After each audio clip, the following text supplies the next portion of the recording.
गरीब बहू का पेड़ घर में मायका, हीरो का ससुराल। आओ मेरी प्यारी बहू, इस हीरो से भरे ससुराल में तुम्हारा स्वागत है। ऐसा बोलते हुए शाही हीरा महल की रानी सौदामिनी अपने गले से हीरो का 9 लखा हार उतार कर बहू को देती है। ये लो, ये बेशकीमती हीरो का हार तुम्हारी नजर उतराई का तोहफा समझ कर रखना। योगिता झिझकते हुए शुक्रिया अदा करती है। इस बेशकीमती हीरो के हार के लिए शुक्रिया रानी साहिबा। चलिए योगिता भाभी, अंदर आइए, हम आपको पूरा का पूरा हीरो का महल दिखाते हैं। अपराजिता योगिता का हाथ पकड़कर अंदर ले जाती है, जहां आलीशान हीरो से जड़ा महंगा झूमर वहां की शोभा बढ़ा रहा था। अंदर मौजूद हाई क्लास लेडीज थीं। किसी ने डायमंड सेट पहना था तो किसी के हाथ में डायमंड का पर्स था। अपने हीरो से भरे ससुराल का रुतबा देखकर योगिता बेहद खुश थी। मैंने कभी ख्वाबों में भी नहीं सोचा था कि एक दिन मैं हीरो से भरे ससुराल की बहू बनूंगी। माँ ठीक कहती है, ऊपर वाला जब देता है तो छप्पर फाड़ कर देता है। ऐसा लग रहा है जैसे मैं खुली आंखों से कोई सपना देख रही हूँ जो किसी भी पल क्षण से टूट जाएगा। जहां हर लड़की के दिल में हीरो से भरा ससुराल पाने की हसरत पलती है, आखिर क्यों योगिता अपने हीरो के ससुराल को देखकर इस तरह की बातें कर रही है? क्या सच में ये हकीकत था या महज ख्वाब था? ये जानने के लिए कहानी के पिछले भाग को देखना होगा।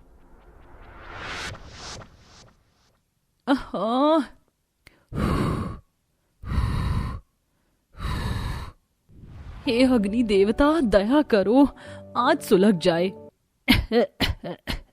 अरे योगिता, क्या कर रही है बिटिया? इतना धुआं धुआं क्यों मच रहा है? माँ, सारी लकड़ी ओस से भीगी है, चूल्हा नहीं जल रहा।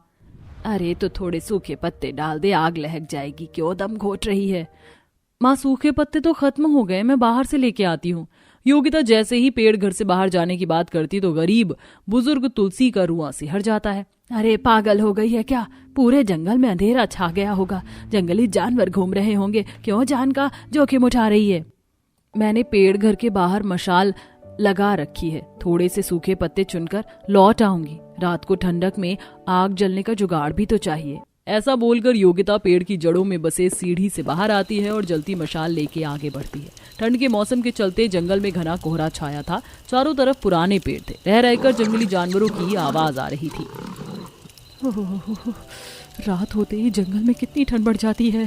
जल्दी से सूखे पत्ते मिल जाए। हाँ, मिल गया, इससे काम बन जाएगा।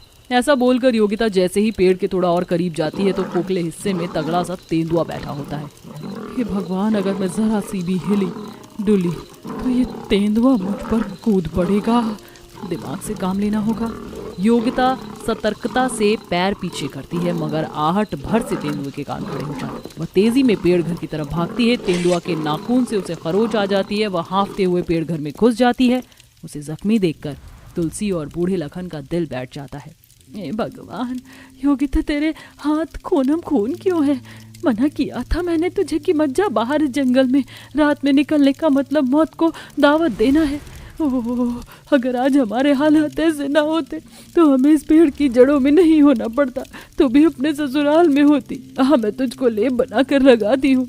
योगिता और उसकी माता पिता इस कदर गरीब थे, उनके पास खुद की 2 गज जमीन भी नहीं थी, ना ही उनके पुरखे अपने पीछे कुछ छोड़ कर गए थे। लखन जंगल की लकड़ी काट कर ही बाजार में बेचता था। किसी तरह पेड़ की जड़ों में शरण लेकर वो तीनों जिंदा थे। जहां गर्मी के मौसम में दम घोटने वाली गर्मी होती और शाखाओं से चींटी भी भीतर आ जाती, वहीं ठंड में पूरी मिट्टी की जमीन बर्फ जितनी ठंडी हो जाती, जिससे रात भर आग जलाकर तीनों गर्माहट लेते। हर माँ बाप की तरह तुलसी और लखन को भी योगिता की शादी की चिंता लगी रहती थी। अजी, तुम इतनी रात तक जाग रहे हो, सोए नहीं? अरे इस पेड़ की ठंडक में नींद भी कहाँ पड़ती है। भाग्यवान ऊपर से जिस बाप की छाती पर जवान बेटी का बोझ हो, उसे कहाँ सुकून की नींद आती है। ये सोचकर तो मेरा दिल भी बहुत बेचैन होता है। हम दोनों का जीवन तो जैसे तैसे कट गया, लेकिन योगिता के सामने उसकी सारी जिंदगी पड़ी है। कौन सा परिवार इस पेड़ घर में अपने बेटे का रिश्ता हमारी गरीब बेटी के लिए लेकर आएगा? कौन थामेगा उसका हाथ? ये सोचकर दोनों सिसक कर रोने लगते हैं। दोनों की आंखें रो रो के लाल हो जाती हैं। तब योगिता उन्हें समझाती है, माँ, पिताजी, आप दोनों मेरे लिए परेशान मत होइए। मेरी तकदीर में जो लिखा होगा हो जाएगा। आप ही तो कहते हैं जो भाग्य में लिखा होता है वही होगा। इसी तरह से सवेरा हो जाता है। माँ, मैं फूल चुनने जा रही हूँ, लौटकर माला भी बनानी है। योगिता बेटी, इस जंगल में तो पेड़ पौधे हैं, यहाँ तो गुलाब का कोई भी पौधा नहीं। तू वो गुलाब और गेंदे के फूल कहाँ से लाती है?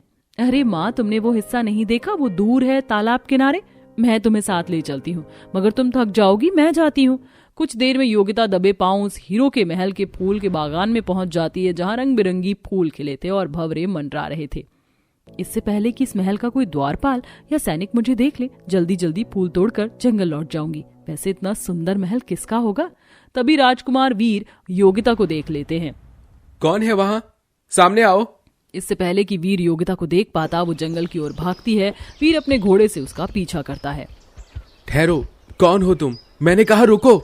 तभी घोड़े की आवाज से जंगल के सभी जानवर उसे घेर लेते हैं और एक भेड़िया वार कर देता है, जिससे बेहोश होकर वीर जमीन पर गिर जाता है। सारे जानवर अलग अलग दिशाओं में भाग जाते हैं। हे भगवान, राजकुमार उठिए। हे भगवान, मेरी वजह से इनकी यह हालत हुई है, मुझे इनकी जान बचानी होगी।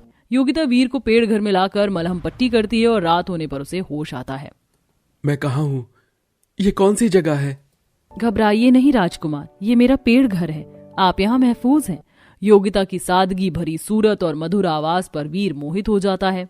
मेरी जान बचाने के लिए शुक्रिया, लेकिन मुझे जाना है। बेटा, ये जंगल रात में बहुत खतरनाक है, भोर होते चले जाना, आज रात की बात है। योगिता, राजकुमार को रोटी बनाकर खिला दे। माँ, ये तो 56 भोग खाते होंगे, क्या ये सूखी रोटी खाएंगे? आप प्यार से हमें जहर भी खिलाएंगी तो हम खा लेंगे। इधर वीर योगिता से प्रेम कर बैठता है, वहीं दूसरी तरफ हीरा महल की महारानी सौदामिनी पूरे महल को सर पर उठाए हुए थी। मुझे कहीं से भी मेरा वीर लाकर दीजिए। माँ, थोड़ा कुछ खा लीजिए, आप सुबह से भूखी प्यासी हैं। अगली सुबह भानु प्रताप जंगल का चप्पा चप्पा ढूंढते हैं और वीर सारी बात बताता है। वीर अपनी पसंद को जाहिर करता है। आप लोगों ने मेरे बेटे का ख्याल रखा, मैं आपका कर्जदार हूँ। मैं अपने बेटे का रिश्ता आपकी बेटी से तय करता हूँ। अब आपकी बेटी मेरे हीरे महल की बहू बनेगी। धूमधाम से योगिता शादी करके हीरो से भरे ससुराल आती है, पर क्या योगिता को हीरो के ससुराल में खुशियों की सौगात मिलेगी या कांटों का सफर? जहां घमंड भरे अंदाज में सौदामिनी देवी हीरो के गहने और जोड़ा देती हैं। ये लो मेरी गरीब बहू, इस हीरो के जेवरात से अपने तन बदन सवार लो, क्योंकि आज से पहले तुमने इतने 9 लाख के हीरे के जेवर तो नहीं देखे होंगे। ताना सुनकर योगिता की आंख से आंसू छलक पड़ते हैं। वो नाखुश दिल से तैयार होकर मुंह दिखाई की महफिल में आती है। बड़ा नाज है ना इस 2 कौड़ी की गरीब पेड़ घर वाली बहू को हीरो के ससुराल की बहू रानी बनने पर। आज मैं इसे इतना जलील करूंगी कि ये अपनी तकदीर पर रोएगी। तो हमारे हाई क्लास हीरा महल में आने वाले लेडीज, ये मेरी इकलौती बहू योगिता। मैं आप सभी को बताना चाहूंगी कि मेरी बहू का मायका कोई शाही राज घराना नहीं, बल्कि जंगल से उठकर आई है। OMG सौदामिनी, तुमने ऐसे डाउन मार्केट लोगों से रिश्ता ही क्यों जोड़ा? इतना हाई हीरो का घराना है तुम्हारा। क्या कर सकते हैं, डिम्पल बेटे की पसंद है। माँ बाप को औलाद के आगे झुकना ही पड़ता है। वैसे तुम्हारी दाद देनी पड़ेगी, बहू रानी ने क्या तगड़ा हाथ मारा है। इतने अपमान के बाद योगिता फूट फूट कर रोने लगती है। चलो, ये रहा तुम्हारी मुंह दिखाई का तोहफा, 9 लाख का हार। पता है इसकी कीमत है करोड़ों में। पहन लो, शोभा बढ़ जाएगी। तुम्हारे माँ बाप ने तो मेरे बेटे को एक चांदी का सिक्का भी नहीं चढ़ाया। नहीं माँ जी, इतना महंगा हीरो का हार पहनकर एक बेचैनी सी बनी रहेगी। बस ये तमाम शानो शौकत और ये हीरो से भरा ससुराल अपने गरीब माँ बाप पर न्योछावर करती हूँ। मैं जा रही हूँ इस घर से। सारे हीरो के तोहफे गिराकर योगिता मुंह दिखाई की महफिल से उठ जाती है। तभी वीर अपनी माँ के खिलाफ बोलता है। माँ, मुझे आपसे बिल्कुल उम्मीद नहीं थी कि आप योगिता के साथ इस तरह का सलूक करेंगी। योगिता के साथ मैं भी उस महल में जाऊंगा। आपको मुबारक हो ये हीरो जड़ा महल। नहीं, रुक जा वीर, अपनी माँ को छोड़कर मत जा। मैं तेरे बिना नहीं रह सकती। बहू, तू भी मुझे माफ कर दे। माँ, लगता है हमारे खेत में बहुत सारे अच्छे अच्छे आलू आए होंगे ना। आप मुझे आलू के पकौड़े बनाकर खिलाना। हाँ माँ, मुझे भी ठंड में आलू के पकौड़े, आलू के पराठे, फ्रेंच फ्राइज बनाकर देना। मुझे भी बहुत पसंद है। आप बनाओगी ना? अरे बाबा, बना दूंगी, सब कुछ बना दूंगी। आलू को निकाल कर हम बेचेंगे। जब पैसे आ जाएंगे तो पापा की दवाई भी लेकर आनी है, याद है ना? हाँ माँ, फिर हम सब कुछ खाएंगे। माँ बेटी जैसे ही खेत में पहुंचते हैं तो अपने खेत का वो नजारा देख बहुत परेशान हो जाते हैं। ये देख सलोनी रोने लगती है। हे भगवान, ये क्या हो गया? ऐसा नहीं होना चाहिए था। हम क्या करेंगे? हम तो बर्बाद हो गए, हमारी फसल बर्बाद हो गई। ये ऐसे कैसे हो गया माँ?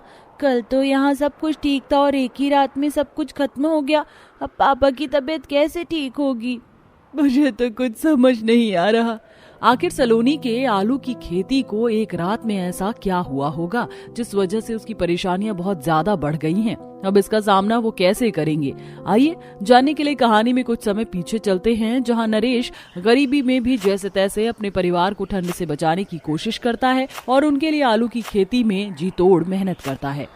बस एक हफ्ता और, फिर मेरी नई आलू की खेती आ जाएगी और मैं उसे बेचने लगूंगा। वैसे भी आलू की खेती बहुत कम हुई है गांव में तो 50 रुपए महंगे भी बेच दूंगा, जिससे अपने बीवी बच्चों को नया स्वेटर दे दूंगा। जब तक पुराने आलू ले चलता हूँ। नरेश अपने पुराने आलू निकाल कर ठेले पर रख लेता है और बेचने लगता है। आलू ले लो, आलू 90 रुपए किलो आलू ले लो। ताज़ा आलू खाओ और सर्दी में आलू खाओ ले जाओ। भैया जी जरा आलू देना, आजकल तो कोई आलू बेचने को ही तैयार नहीं है। शुक्र है आप तो सस्ता दे रहे हो, ऊपर से बाजार भी जाना नहीं पड़ा। सस्ते? मुझे तो लगा मैं महंगे आलू बेच रहा हूँ। अरे बहन जी, क्या भाव चल रहा है दूसरों के? मैं तो सस्ते आलू दे रहा हूँ। क्या बताओ भैया, 150 रुपए किलो के हिसाब से दे रहे हैं सब। आप महंगे मत कर देना, मैं 5 किलो ले रही हूँ। अरे नहीं करूँगा, आप ले लीजिए, जल्दी कीजिए, ठंड लग रही है। तभी पैसे देकर वो औरत चली जाती है। नरेश आलू लेकर घर की तरफ आ रहा होता है कि रास्ते में एक कंबल बेचने वाला मिलता है। अरे भैया जरा रुको, आपके पास कंबल है? ठंड के स्वेटर भी हैं बच्चों के क्या? अरे भैया मेरे पास स्वेटर नहीं है, बस कंबल ही बेचता हूँ। ले लो, 250 रुपए का कंबल दे दूंगा। 250 का कंबल? फिर मेरे पास उनके स्वेटर के लिए पैसे नहीं बचेंगे और घर का राशन भी तो लेना है। कंबल ही ले लेता हूँ, जिससे बच्चे रात को सही से सो तो पाएंगे। लो भैया, एक कंबल दे दो। नरेश कंबल वाले से एक कंबल लेकर और राशन वाले से घर का थोड़ा राशन लेकर अपना ठेला लिए आ ही रहा था कि उसके घर के पास ही एक मोटरसाइकिल वाला निकलता है, जो टक्कर मारकर उसकी टांग पर चढ़ जाता है, जिससे नरेश की चीख सुनाई देती है और बच्चे और पत्नी बाहर आ जाते हैं। सलोनी! हे भगवान, ये क्या हो गया आपको? आपके पैर से तो खून निकल रहा है। किसने की आपकी ये हालत? माँ, पापा की चोट लग गई, पापा को खून आ रहा है। अरे एक मोटरसाइकिल वाला चढ़कर भाग गया। हे भगवान, कैसे ले जाओ? चिंकी, सलोनी, ठेले पर से आलू और सामान उठाकर अंदर रख दो, मैं इनको इस पर ही ले जाती हूँ। तीनों बेटियां ठेले पर से आलू और कंबल उठाकर घर में रख देती हैं और नरेश को उसी ठेले पर ठंड में कांपते हुए पास के अस्पताल में ले जाती हैं, जहां उसकी मरहम पट्टी हो जाती है। थोड़ी देर बाद सलोनी ठंड में ठेला चलाकर ही उसे उस पर लेकर आती है और सहारा देकर लिटा देती है। हे भगवान, मुझे तो समझ नहीं आ रहा। मेरे नए आलू की खेती की फसल उगाई है, उसे निकाल कर बेचना है। बहुत अच्छा मौका है, अगर नहीं बेचा तो बहुत बड़ा नुकसान हो जाएगा। और डॉक्टर ने मुझे 1.5 महीने के लिए बिस्तर से उठने को मना कर दिया। देखिए मैं हूं ना, आप फिक्र मत कीजिए, मैं उन आलूओं को निकाल कर मंडी में बेच आऊंगी। मम्मी पापा पानी पी लो, परेशान मत हो, सब कुछ ठीक हो जाएगा। हम है ना पापा, मम्मी के साथ हम भी आलू बेचेंगे और खेत से निकालेंगे। हाँ मेरे बच्चों, आखिर तुम ही तो हमारी ताकत हो। और मैं कंबल लेकर आया हूँ, तुम सब ओढ़ लेना। अभी आप ओढ़ लीजिए। जोर से ठंडी ठंडी हवाएं चलती हैं तो खिड़की से ठंडी हवाएं अंदर आती हैं और घर का मेन दरवाजा टूट जाता है। तभी माँ बेटी खिड़की को बंद कर खटिया खड़ी करके मेन दरवाजे के पास लगा देती हैं, जिससे बाहर से ठंडी हवा आना बंद हो जाती है। और चिंकी अपने माता पिता के लिए आग जला देती है। ऐसे ही ठंड में उनके संघर्ष भरे दिन गुजरते हैं। माँ बेटी रोज रोज खेत पर जाकर पुराने आलू को बेचती थी और नए आलू को उगाने के लिए परिश्रम भी करती रहती थी। एक दिन दिव्या नए आलू को उखाड़ती है। माँ, नए आलू तो अच्छे आए हैं, लेकिन हम कल निकालेंगे, कल तक ये और बेहतर हो जाएंगे और फिर हम 50-50 किलो में इन सभी आलू को बेच देंगे। हाँ मेरी बच्ची, फिर मैं स्वेटर लेकर आऊंगी सबके लिए। तुम्हें बहुत ठंड लगती है ना? हाँ माँ, बहुत अच्छा है, हमने चिंकी को पापा के पास रोक दिया, वो पापा का ख्याल तो रख रही है। चलिए जब तक हम ये वाले आलू बेच देते हैं। आलू बाजार में ले जाकर माँ बेटी बेचते हुए। आलू ले लो, आलू 90 रुपए किलो आलू ले लो। 170 के 2 किलो, 170 के 2 किलो। आइए आइए, ताजा आलू ले जाइए। सुनिए, मुझे आधा किलो आलू दे दीजिए। लीजिए। रात होने तक माँ बेटी सारे आलू को बेचकर ठंड में ठिठुर कर घर आ जाती हैं। ऐसे में उनका सिर्फ इतना ही खर्चा निकलता था कि 2 वक्त की रोटी खा लें।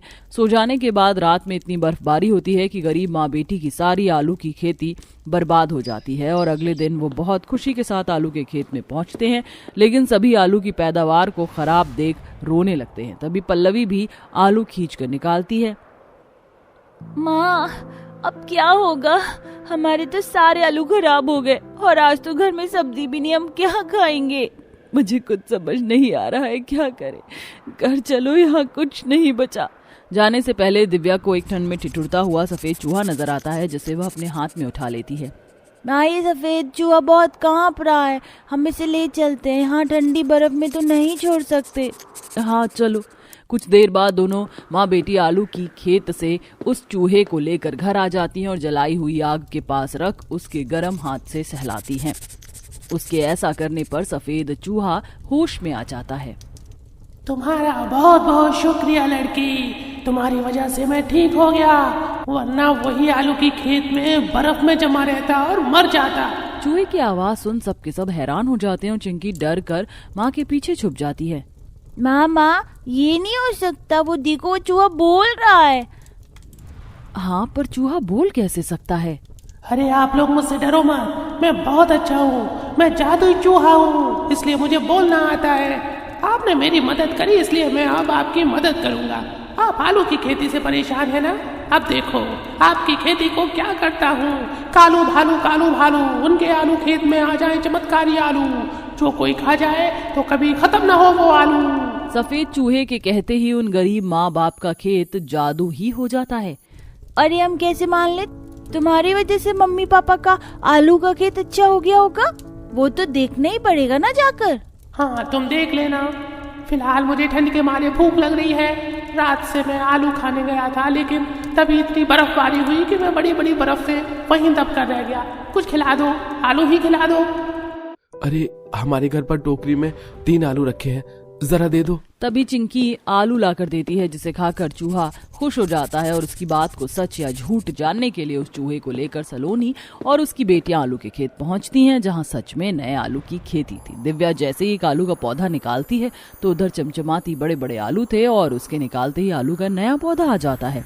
अरे माँ, ये तो सच में हमारे नए जादुई आलू की खेती हो गई और इस तरह तो ये कभी खत्म ही नहीं होंगे। देखा, मैंने तुम लोगों को कहा था ना, तुम्हारे आलू की खेत को मैंने जादुई आलू की खेत में बदल दिया और ये कभी खत्म होंगे नहीं और ना ही कभी किसी बर्फ आंधी तूफान से ये खराब होंगे, क्योंकि ये जादुई आलू है। तुम लोगों ने मेरी मदद करी, इसलिए मैं भी तुम लोगों की मदद करके अब यहाँ से चलता हूँ। ये कहते ही वो चूहा अपनी पूंछ हिलाकर वापस बिल में घुस जाता है और चला जाता है। वहीं खुशी के मारे माँ बेटी अभी एक एक आलू की पैदावार को निकालती है और उनके निकालती दूसरा आलू का पौधा आ जाता है और वो आलू को इकट्ठा कर घर की ओर बढ़ती हैं। ये देख नरेश भी खुश हो जाता है। अरे वाह, मतलब अब हम लोगों की गरीबी खत्म हो गई। अब हम बहुत सारी आलू की खेती करेंगे और सलोनी, हम सिर्फ 50 रुपए किलो आलू देंगे, जिसमें हमारा घाटा नहीं होगा और लोग हमसे आलू खरीदने आएंगे। हाँ जी, बहुत अच्छी बात है। अब आप भी जल्दी ठीक हो जाएंगे। अच्छा, हम लोग मंडी निकलते हैं। चिंकी, तुम पापा का ख्याल रखना। हाँ मम्मी। अभी माँ बेटी 7-8 आलू की बोरी भरकर ठेले पर ले जाती है और मंडी में बोरी समेत तो कुछ आलू खुले बेचने लगती हैं। लूटो लूटो सर्दी में 50 किलो की आलू की बोरी सिर्फ 3000 में लूटो। आइए आइए, बढ़िया बढ़िया आलू ले जाइए और आलू के पराठे, आलू के पकौड़े, आलू के पापड़ बनाकर खाइए। ऐसे सस्ते आलू आपको कहीं नहीं मिलेंगे। 50 रुपए किलो, 50 रुपए किलो।